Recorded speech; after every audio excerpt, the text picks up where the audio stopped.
Hello student, हम लोग अब शुरू करने जा रहे हैं नेक्स्ट टॉपिक 2.2 जो कि हाइब्रिडाइजेशन इन ऑर्गेनिक कंपाउंड है। इसमें हम देखेंगे कि ऑर्गेनिक कंपाउंड्स में कैसा हाइब्रिडाइजेशन होता है।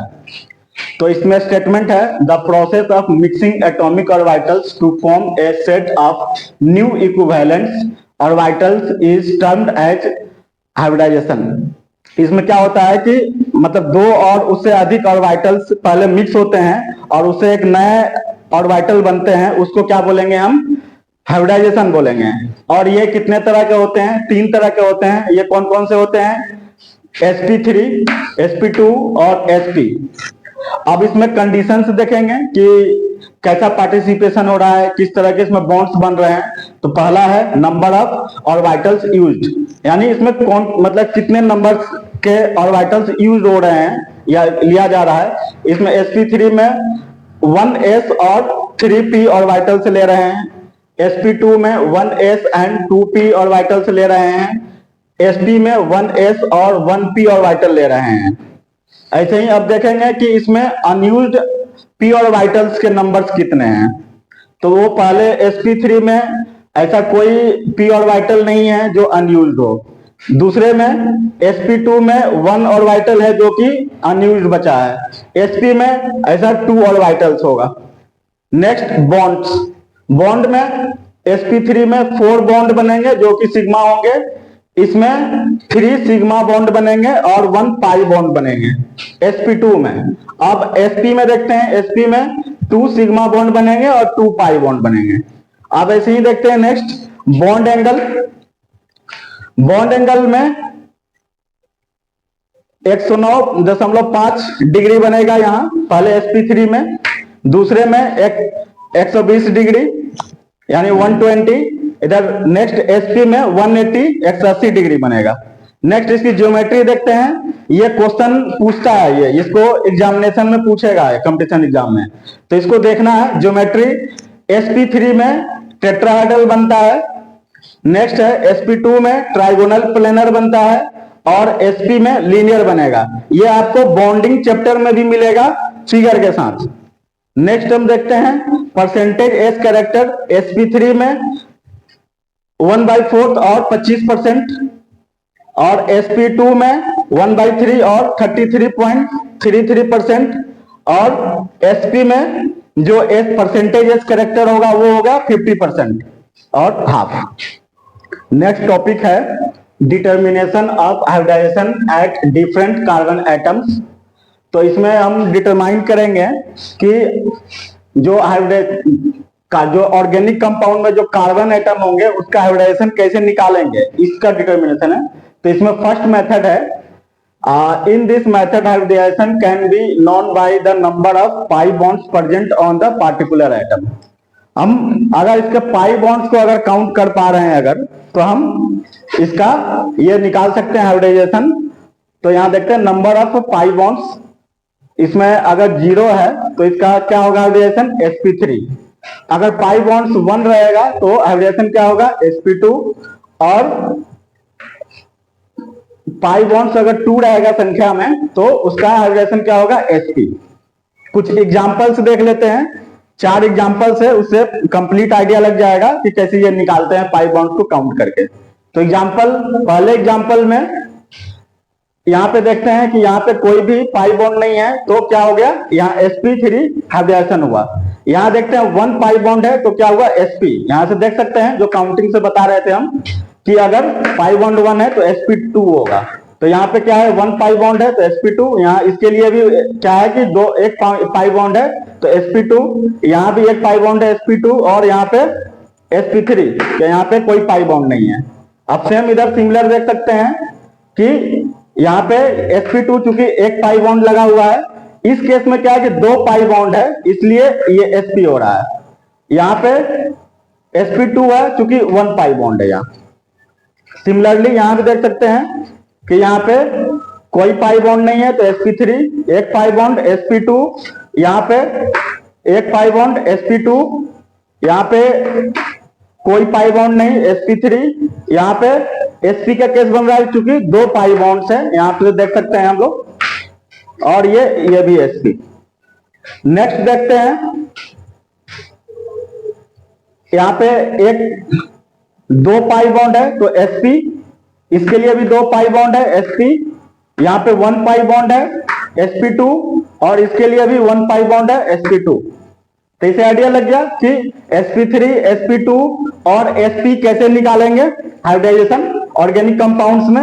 एक ऐसे ही नोट में है कि डायमंड और ग्रेफाइट में जो कार्बन एटम्स होते हैं उसके हाइब्रिडाइजेशन क्या होते हैं। तो अगर डायमंड्स में sp3 होते हैं और ग्रेफाइट में sp2 होते हैं, ये एग्जाम्स में पूछ देता है कंपटीशन एग्जाम में। अब हम लोग नेक्स्ट टॉपिक की तरफ जा रहे हैं जो कि हम लोग डिटर्मिनेशन ऑफ हाइब्रिडाइजेशन था, जिसमें कि ये सेकंड मेथड है। जो कि ये सेकंड मेथड में क्या है, इलेक्ट्रॉन पेयर मेथड। अब ये इलेक्ट्रॉन पेयर निकालते कैसे हैं, electron pair equal to BP, जो कि क्या है, bond pair present in hybrid orbitals plus lone pair present in hybrid orbital, LP का मतलब। नेक्स्ट है number of bond pair equal to number of atoms attach to the central atom of the species. तो यहाँ इसका मतलब हुआ number of bond pair का क्या मतलब हुआ कि जो भी सेंट्रल एटम से अटैच्ड एटम्स होंगे उसको क्या बोलेंगे, बॉन्ड पेयर बोलेंगे। अब नेक्स्ट है number of lone pairs can be determined by follows. तो ये लोन पेयर निकालते कैसे हैं, इसके लिए कुछ रूल्स है, ये देख लेते हैं हम लोग। पहला है इसमें इफ कार्बन है पाई बॉन्ड और पॉजिटिव चार्ज और odd electron then lone pair can be zero। अगर इसमें क्या है कि कार्बन एटम पाई बॉन्ड और पॉजिटिव चार्ज है और ऑड इलेक्ट्रॉन है, तो इसमें क्या होगा, जो लोन पेयर होगा वो 0 होगा। ऐसे ही बी में देखते हैं if carbon has negative charge then lone pair will be equal to 1। अगर कार्बन एटम पे अगर नेगेटिव चार्ज है जो कि सेंट्रल एटम होगा, उस पे उसका लोन पेयर क्या होगा, वो 1 होगा। स्टूडेंट हम लोग प्रीवियसली देख चुके हैं कि लोन पेयर कैसे निकालेंगे। अब उसके बाद आया इलेक्ट्रॉन पेयर निकालेंगे, उसके बाद फर्दर हाइब्रिडेशन कैसे कैलकुलेट करेंगे ये देखते हैं इसमें। तो अगर हम यहाँ पे अगर इलेक्ट्रॉन पेयर की संख्या अगर 2 है तो टाइप्स ऑफ हाइब्रिडेशन क्या होगा, sp होगा। अगर इलेक्ट्रॉन पेयर 3 होगा तो टाइप्स ऑफ हाइब्रिडेशन क्या होगा, वो होगा sp2। अगर टाइप्स ऑफ ये अगर इलेक्ट्रॉन पेयर 4 होगा तो हाइब्रिडेशन क्या होगा, sp3। अगर 5 होगा तो sp3d होगा, अगर 6 होगा तो sp3d2 होगा। अब इसमें 5 एग्जांपल्स हैं, टोटल 5 एग्जांपल्स अलग अलग टाइप के हैं और ये नीट और जेईई में पूछे जाते हैं, तो इसको ध्यान से देखना है। तो हम लोग चलते हैं, ये इसका टाइप्स ऑफ हाइब्रिडेशन कैसे कैलकुलेट करते हैं इलेक्ट्रॉन पेयर से, वो देखते हैं। तो पहला एग्जांपल में है, अगर इस कार्बन एटम के लिए निकालना है अगर हमें हाइब्रिडाइजेशन, तो इसमें हम कैलकुलेट करेंगे इलेक्ट्रॉन पेयर, जिसमें कि बॉन्ड पेयर 2 है और लोन पेयर 0 है। तो इसमें इलेक्ट्रॉन पेयर टोटल कितना हुआ, 2 हुआ और हाइब्रिडाइजेशन इसका क्या होगा, sp। अगर 2 है इलेक्ट्रॉन पेयर तो हाइब्रिडेशन sp, जो कि यहाँ है। नेक्स्ट देखते हैं कि अगर इस कार्बन एटम के लिए देखते हैं कि इलेक्ट्रॉन पेयर कितना होगा, तो बॉन्ड इसमें बॉन्ड पेयर 2 है, लोन पेयर 1 है, तो इसमें कितना हुआ, इलेक्ट्रॉन पेयर 3 और इसका हाइब्रिडेशन कितना, sp2। थर्ड वाले में देखते हैं बॉन्ड पेयर 3 लोन पेयर 0, तो इलेक्ट्रॉन पेयर 3 और अगर इलेक्ट्रॉन पेयर 3 है तो क्या होगा, sp2 होगा। फोर्थ नंबर एग्जांपल में देखते हैं इस कार्बन एटम के लिए, इसमें बॉन्ड पेयर 1 है, लोन पेयर 1 है, तो इलेक्ट्रॉन पेयर कितना हो रहा है, 2 हो रहा है और टाइप्स ऑफ हाइब्रिडाइजेशन अगर 2 है तो sp। फिफ्थ नंबर एग्जांपल इस सेंट्रल एटम के लिए निकाल रहे हैं हम, सेंट्रल कार्बन एटम के लिए, तो इसमें बॉन्ड पेयर 3 है, लोन पेयर कितना है, 1 है, इलेक्ट्रॉन पेयर कितना हो जाएगा, 4। अगर इलेक्ट्रॉन पेयर 4 है तो क्या होगा, sp3। हेलो स्टूडेंट, अब हम लोग शुरू करने जा रहे हैं next topic 2.4 application of hybridization. इसके पहले हम लोग देख चुके हैं कि हाइब्रिडाइजेशन का कैलकुलेशन कैसे करते हैं, हाइब्रिडाइजेशन कैसे निकालते हैं। अब इसमें सीखेंगे उस निकाले हुए हाइब्रिडाइजेशन का एप्लीकेशन क्या है, कहाँ कहाँ अप्लाई होगा वो। तो पहले में सबसे पहला इसमें है size of the hybrid orbital. तो मतलब जो हाइब्रिडाइजेशन हम लोग निकाले हैं उसका साइज क्या होगा। तो इसमें क्या है, फर्स्ट स्टेटमेंट के अनुसार से जो कि s ऑर्बिटल्स है वो क्या होता है कि p ऑर्बिटल्स के अपेक्षाकृत वो ज्यादा क्लोज होता है न्यूक्लियस के, जिस कारण से एस कैरेक्टर ज्यादा होता है तो ऑर्बिटल्स का साइज छोटा होता है।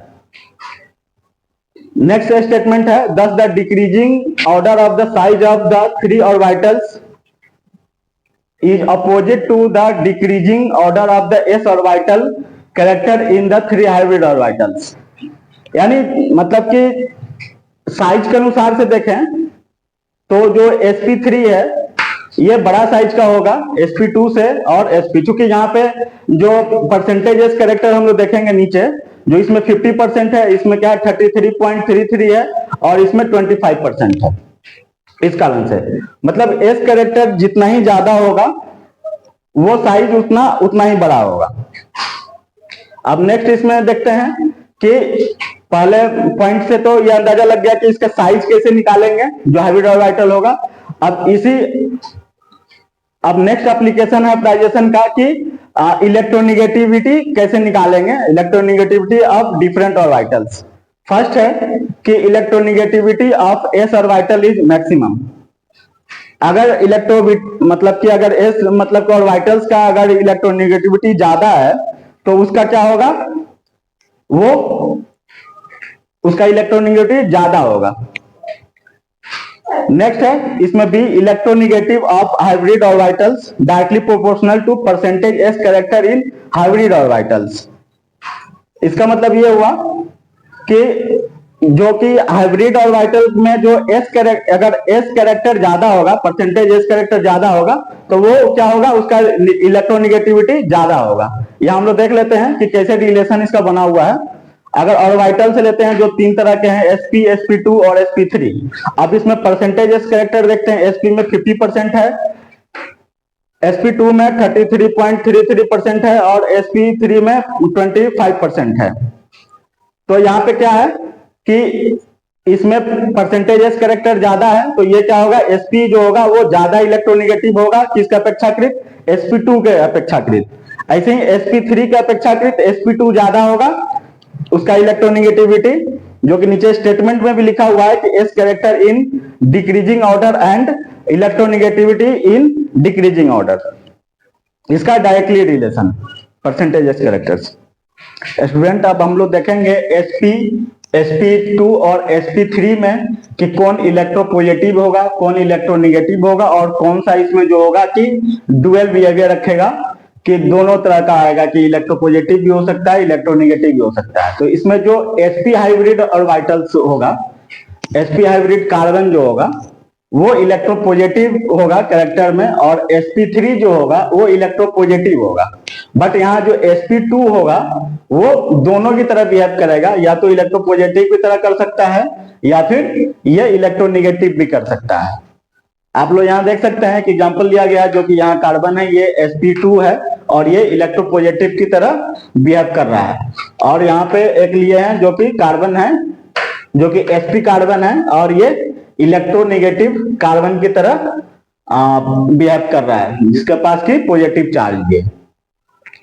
अब देखते हैं ये लास्ट है इलेक्ट्रोपॉजिटिव में, जिसमें हम लोग एप्लीकेशन ऑफ हाइब्रिडाइजेशन में देख रहे थे। ये लास्ट पॉइंट है उसका इलेक्ट्रोनेगेटिविटी में। अभी देखते हैं कि इसमें कि जितने भी ऑर्बिटल्स होंगे उनके क्या मतलब कि होते हैं एस कैरेक्टर के साथ और इलेक्ट्रोनेगेटिविटी घटती है कि बढ़ती है। तो electronegativity of different hybrid and unhybrid orbital in decreasing order is as follows. अब इसको देखते हैं कि ये डिक्रीजिंग ऑर्डर में ये डाला गया है इलेक्ट्रोनेगेटिविटी के, क्योंकि हम लोग परसेंटेज कैरेक्टर के साथ मैच करके देखे थे कि जितने ज्यादा परसेंटेज कैरेक्टर ज्यादा होगा उतना ही मतलब इसका इलेक्ट्रोनेगेटिविटी ज्यादा होगा। तो यहाँ पे एस दिया गया sp2 sp और sp2 sp3 और p। तो यहाँ पे क्या है कि एस कैरेक्टर कम होते जा रहा है तो क्या होगा, इलेक्ट्रोनेगेटिविटी कम होते जाएगा। एप्लीकेशन ऑफ हाइब्रिडाइजेशन में अब हम लोग देखेंगे तीसरा पॉइंट है जो कि है bond length variation in hydrocarbons. अब बॉन्ड लेंथ की देखते हैं कि परसेंटेज एस कैरेक्टर के साथ क्या उसका रिलेशन होता है। तो इसमें percentage of S orbital character is directly proportional या inversely proportional to carbon carbon bond length और inversely proportional to carbon hydrogen bond length. यानी जो इसका परसेंटेज एस कैरेक्टर है वो इनवर्सली प्रोपोर्शनल है किस किस के, तो वो कार्बन कार्बन बॉन्ड लेंथ और कार्बन हाइड्रोजन बॉन्ड लेंथ के। अब देखते हैं यहाँ पे कुछ दिया हुआ है, मतलब कुछ डाटा के अनुसार से देख लेते हैं। अगर हम अल्केन अल्कीन और अल्काइंस में देखते हैं जिसमें कि कार्बन और हाइड्रोजन का बॉन्ड लेंथ को, तो इसमें अल्केन्स में जो बॉन्ड लेंथ का साइज है वो है 1.112 एंगस्ट्रॉम, sp जो कि sp3 और s के बीच में ये बन रहा है। यहाँ पे जो मतलब कि कार्बन है वो क्या है, sp3 है। अब यहाँ sp2 के साथ देखते हैं जो कि अल्कीन्स में होता है, sp2 और s के साथ जो रिलेशन है यहाँ पे वो देख लेते हैं। Bond length 1.103 angstrom.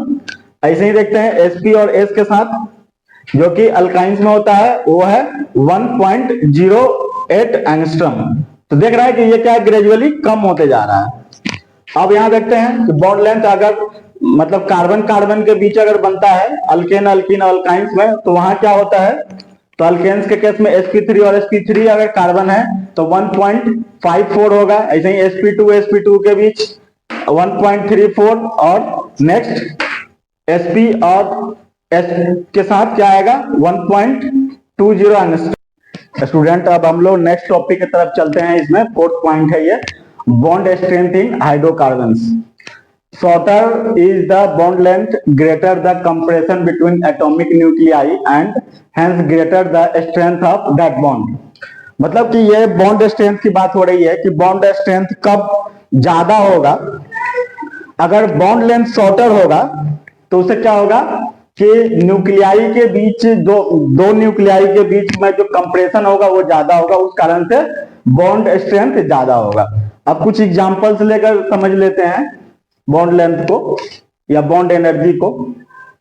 अब क्या है कि बॉन्ड टाइप यहाँ है CH के बीच, जिसमें अल्केन अल्कीन और अल्काइंस के बीच देखते हैं तो अल्केन्स के केस में sp3 और s के बीच जो बॉन्ड एनर्जी है वो कितना है 104 यानी 104 है। sp2 और s के बीच जो कि अल्कीन्स में होता है 106 है यानी 106। इसमें sp और s के बीच जो अल्काइंस में होता है 121। तो ये ग्रेजुअली देख रहे हैं कि जैसे जैसे अनसैचुरेशन बढ़ रहा है, बॉन्ड लेंथ छोटा हो रहा है, वैसे वैसे क्या हो रहा है, ये बॉन्ड स्ट्रेंथ या बॉन्ड एनर्जी बढ़ रहा है।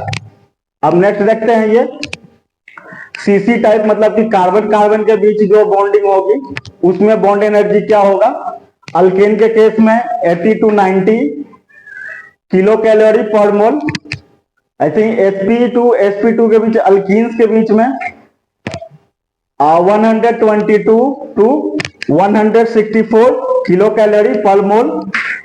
फिर नेक्स्ट अल्काइंस में जो कि sp के बीच होगा 123 to 199। तो इसमें भी ग्रेजुअली देख रहे हैं कि जैसे जैसे सैचुरेशन बढ़ रहा है बॉन्ड स्ट्रेंथ या फिर बॉन्ड एनर्जी यहाँ पे बढ़ रहा है। स्टूडेंट्स हम लोग एप्लीकेशन ऑफ हाइब्रिडाइजेशन में ये पांचवा पॉइंट डिस्कस करेंगे जो कि है एसिडिक स्ट्रेंथ ऑफ हाइड्रोकार्बन्स, जिसमें पहला पॉइंट है hydrogen present on electronegative carbon is acidic in nature. जो भी हाइड्रोजन इलेक्ट्रोनेगेटिव कार्बन पे प्रेजेंट होगा वो क्या होगा, एसिडिक इन नेचर होगा। दूसरा पॉइंट है acidic strength of hydrogen is directly proportional to the electronegativity of the atom on which hydrogen is present. मतलब कि एसिडिक स्ट्रेंथ जो है वो डायरेक्टली प्रोपोर्शनल होगा वो जो कार्बन एटम के साथ जिस पे अटैच होगा हाइड्रोजन, जो कि जो कार्बन एटम क्या है इलेक्ट्रोनेगेटिव इन नेचर है। अब इसका कुछ ये देख लेते हैं स्ट्रेंथ के अनुसार से। तो एक देख लेते हैं electronegativity of atom, acidity of compound in decreasing order. अब जैसे जैसे इसमें डिक्रीजिंग ऑर्डर में है उस तरह से क्या हो रहा है कि इलेक्ट्रोनेगेटिविटी और एसिडिटी भी क्या हो रहा है डिक्रीजिंग ऑर्डर में है, जिसमें कि वाटर अमोनिया और ये अल्कीन जो लिया गया है, सॉरी अल्काइन है ये। नेक्स्ट पॉइंट देखते हैं। इसमें acidic strength of hydrocarbon directly proportional to percentage of S character. जैसे जैसे एस कैरेक्टर बढ़ेगा वैसे क्या होगा, एस्ट्रिक स्ट्रेंथ जो होगा हाइड्रोकार्बन का वो ज्यादा होगा।